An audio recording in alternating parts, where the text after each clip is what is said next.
Okay, this is my discussion for units 19 and 20 in linguistics. So, sorry.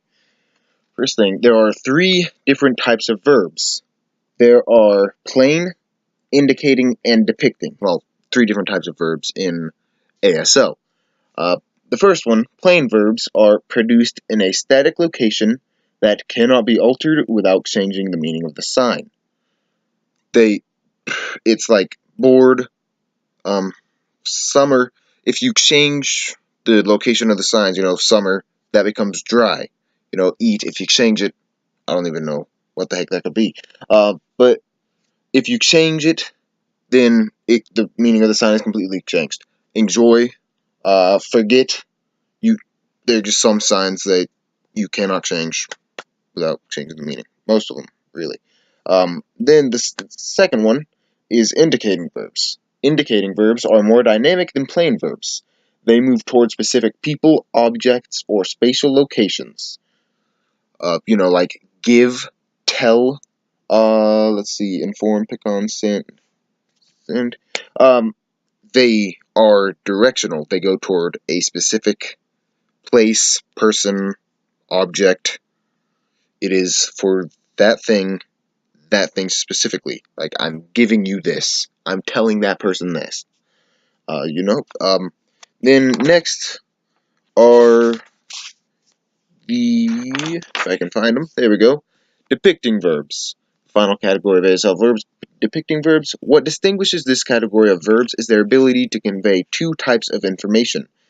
They contain information related to action or state of being.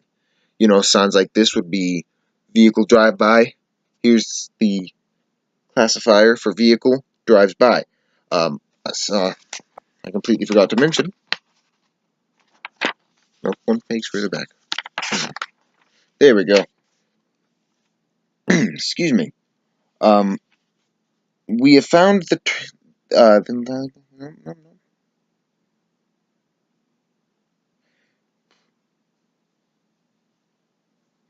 Uh, Depicting verbs have been referred to as classifier predicates, and the handshapes associated with certain classifier predicates are called classifier handshapes.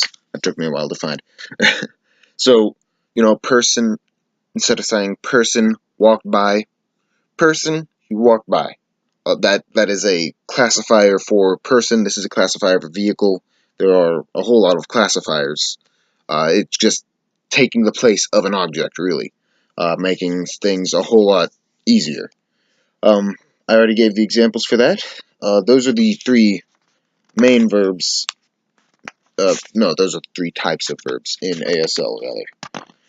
And then in Unit 20, the function of space, we see that there are a few different functions for space.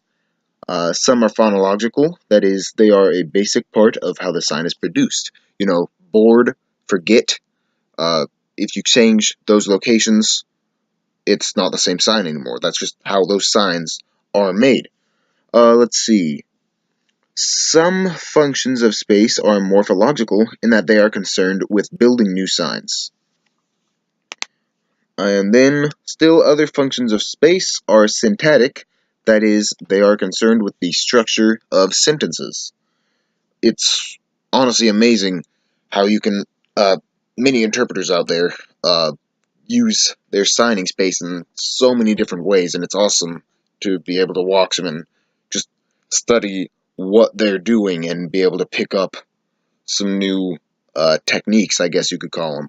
Just, hey, next time I'm in this situation while interpreting, I could do this to help me out, make things simpler, easier for me, easier to understand for the deaf, and just a whole lot quicker, easier, and probably look better as well. But that's not the most important thing, I guess. And then, where was I? Still, no, I just said that. Since space is used in all of these ways in ASL, discussing the function of space provides a nice framework for these ways.